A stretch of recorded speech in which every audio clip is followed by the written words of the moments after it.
Dah. Eh, Selamat siang Dokter Khairul Anwar. Ya, selamat siang. Ini dokter dari mana?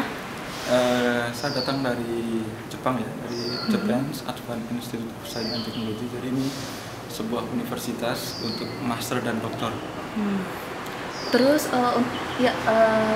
sudah berapa kali datang ke acara ASCT ini? Ini yang kedua kali. Jadi untuk yang ISC yang pertama, ya, saya datang mewakili IMPAD, juga menjadi board of director mungkin ya, untuk ISC Taiwan. Tadi yang pertama 2010, tapi saya datang ke Taiwan 3 kali. Ini yang ketiga. Yang kedua adalah untuk konferensi IEEE VTC Spring 2010 juga. Ya, tapi waktu itu kita menerima best paper dari IEEE VT untuk paper Chain Turbo Equalization. Kemudian apa kesan Bapak setelah melakukan presentasi untuk yang kedua kalinya ini? Saya merasakan ini lebih cair, lebih enak, insya Allah lebih bermanfaat ya. Sebelumnya bagaimana Pak memang? Sebelumnya itu karena kita harus duduk di depan ya, kemudian hanya waktunya sangat terbatas. Jadi kalau tidak salah waktu itu hanya presentasi sekitar 10 menit saja.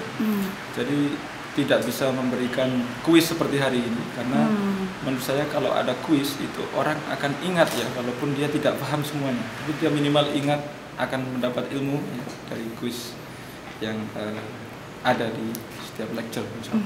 Apakah Bapak sebelumnya juga mempresentasikan hal yang sama seperti pada hari ini? Sebelumnya? Mirip, cuman materinya berbeda. Karena untuk hari ini itu kan kita menemukan yang terbaru, yang diterima di IEEE VTC Spring di Yokohama, yang insya Allah nanti saya presentasikan bulan ini. Itu adalah yang terbaru.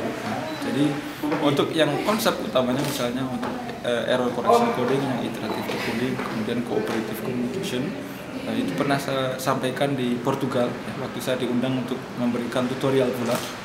Itu saya sampaikan di sana. Dan hari ini yang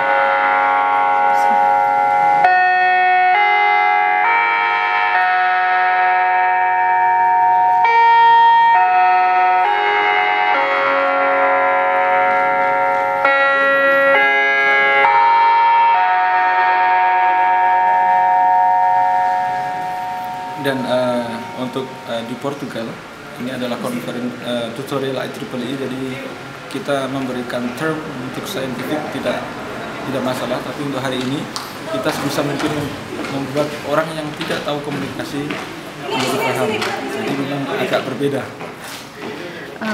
Setelah Bapak yang tahun kemarin kan juga mengikuti, apakah IC30 yang kali ini cukup representatif untuk jadikan international conference? Iya, saya melihat itu.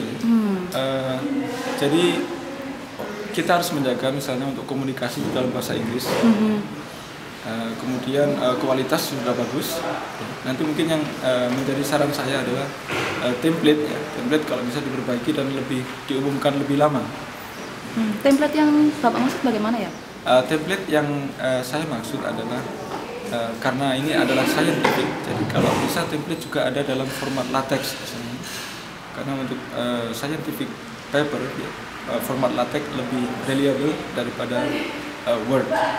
Itu yang menurut pengalaman saya sendiri ya. Karena kalau di dalam latex kita bisa memanggil persamaan, kemudian memanggil reference, memanggil gambar itu dengan lebih cepat. Selanjutnya saran dan kritik untuk ASCT pada kali ini. Iya. Jadi saran saya mungkin ini karena ISCT itu memiliki topik yang berbeda-beda, dan tahun ini sebenarnya ICT, cuman saya juga cukup kaget kok hanya ada 2 paper di topik ini. Itu pun yang paper untuk ICT sendiri itu baru paper saya. Itu ya, jadi saya cukup kaget kenapa kok hanya ada 2 paper gitu.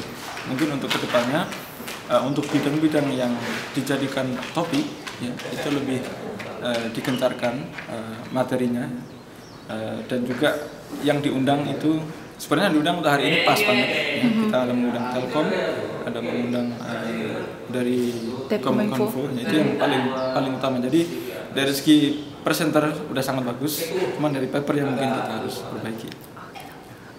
Bapak hadap ini pesannya untuk pelajar Indonesia yang ada di Taiwan dan juga yang ada di Indonesia itu sendiri. Ya, saya mengharapkan ya agar mahasiswa kita masuk di Indonesia dimanapun berada, baik yang berada di Indonesia maupun di luar negeri, di Taiwan ataupun di negara manapun, kalau bisa ya, membuat inovasi-inovasi baru.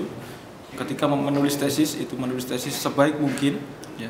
Jadi ketika menulis tesis usahakan bahwa ini hanya ditulis sekali dan tidak ada kesempatan kedua kali, jadi harus yang the best ya, menulisnya. Kemudian juga tentang inovasi itu biasanya ya orang atau jurnal itu di-reject karena penulis tidak berani menyimpulkan ya. Jadi beranilah untuk menyimpulkan ya, sepanjang Anda punya bukti.